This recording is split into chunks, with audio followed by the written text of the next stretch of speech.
Students, today we are going to continue with part 3 of chapter 5, that is organizing. In this session, we are going to learn about the formal and informal organization. So first, let's understand what is formal organization. Formal organization refers to the organization structure which is designed by management to accomplish particular tasks. When we say formal organization, it means all the activities or the operations are systematically designed and they are allocated, which means there is a division of work in a systematic way so that the objective of the organization could be achieved. In case of formal organization, it specifies the boundaries of authorities and responsibility, which means in formal organization, all the instructions are given clearly or they are stated clearly as to who is to do what, which means which employee is supposed to work what. So there is a proper division of work, responsibility, and authority in a systematic way.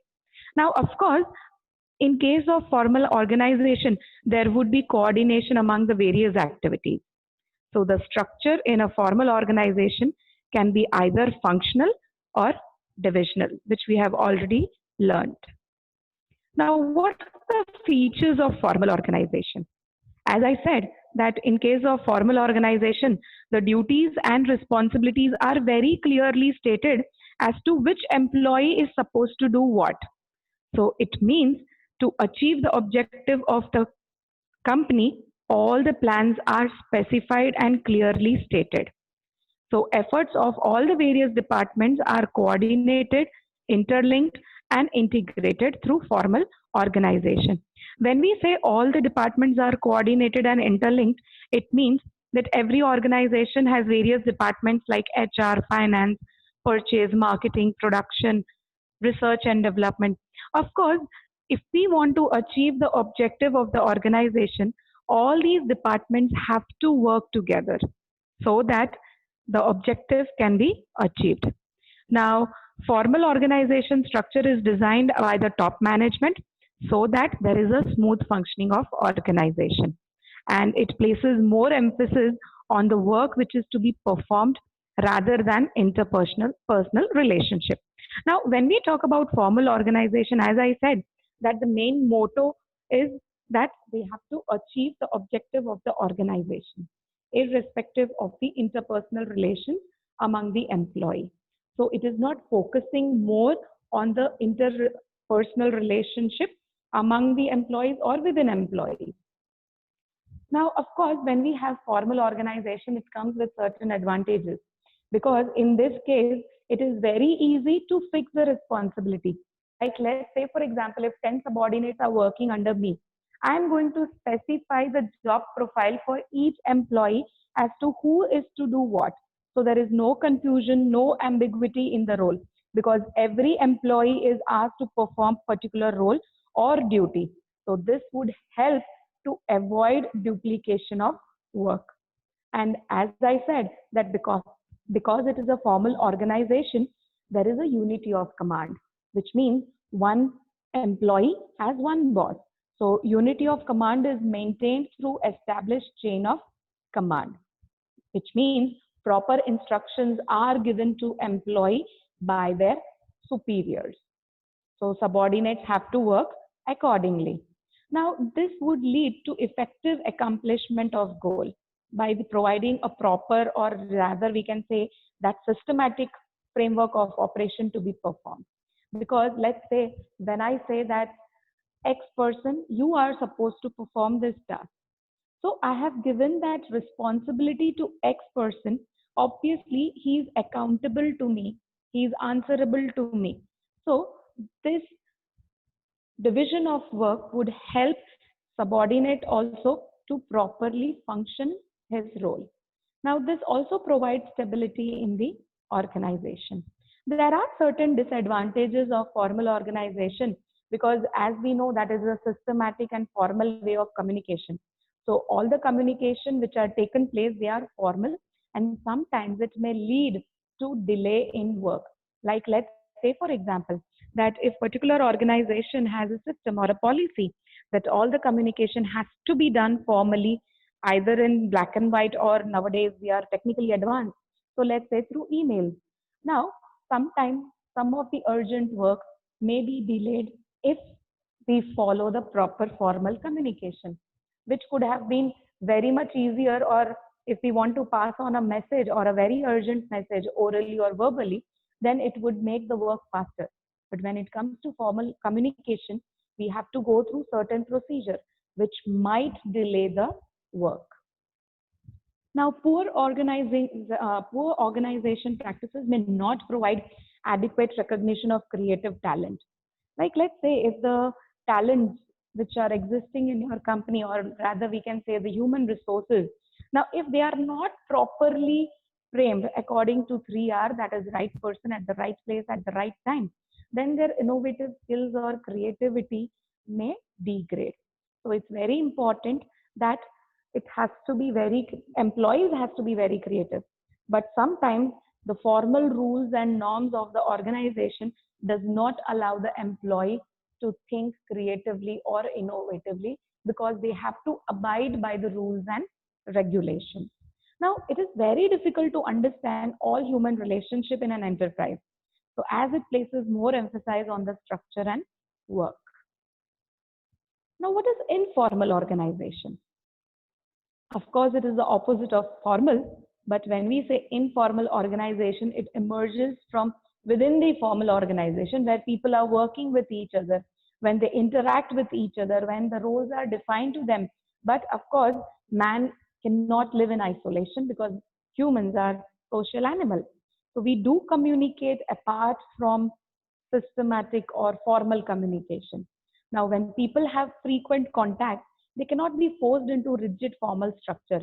Like, let's say in an organization, if 4 people are working under one department, it's not possible that they would be communicating only formally or only in a formal communication way.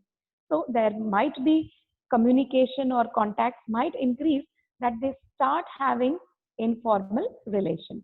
So based on their interaction and friendship, they tend to form groups.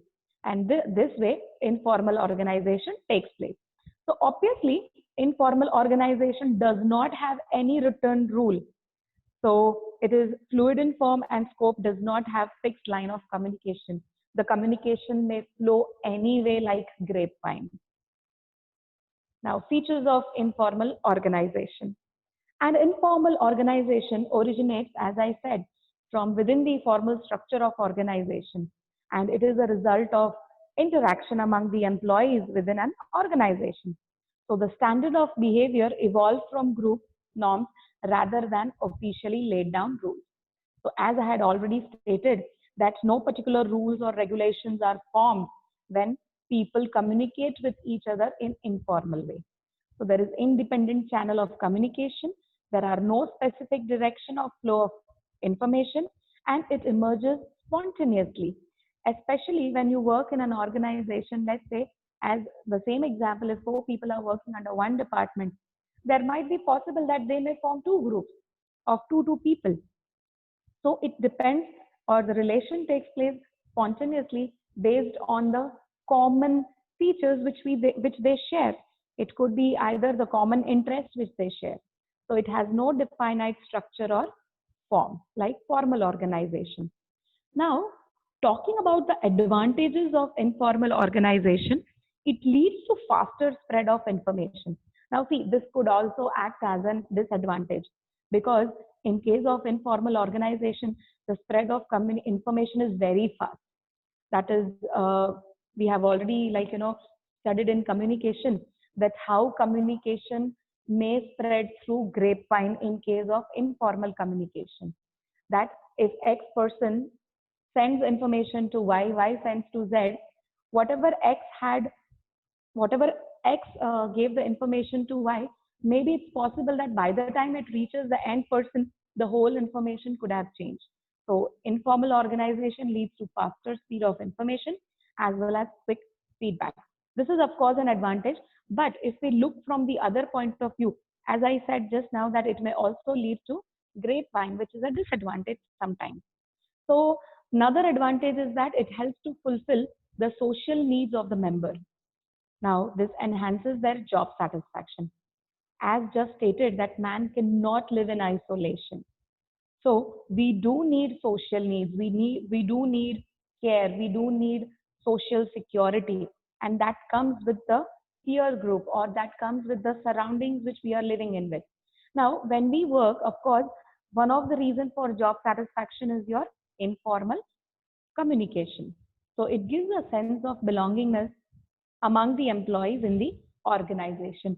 It contributes towards the fulfillment of organizational objectives by compensating for inadequacies in formal. Like, let's say, for example, employees' reaction towards the plan and policy can be tested through informal networks. Let me give you one example. If company is to start a new policy, or they are planning to make changes in the policy, now how do they judge whether these policies are going to be effective or not? If they find out the result, or they try to do the survey through formal communication, they'll not get the adequate or the right information or the genuine feedback. But if they try to collect this information through informal organization, then of course it would give a better result. So employees' reaction towards a plan and policy can be tested through informal network. Now, of course, this informal organization comes with certain limitations or disadvantages. So when any informal organization spread rumors, it becomes destructive force. Just now I gave you an example that how the spread of information from X sometimes it may change. The reality or the real information might get converted into something else. So which is again harmful for the organization. The management may not be successful in implementing changes if informal organization opposes them. Many a times it happens that when people or the employee form a union or a group, and when there is too much of unity in an organization, especially I'm talking about the informal organization, then it becomes very difficult for the management to make any changes or bring about any changes and implementing those changes in the firm. So informal organization can be harmful to the organization if the norms set by the group are against their interest. Thank you very much. I hope you're clear with formal and informal organization. Thank you.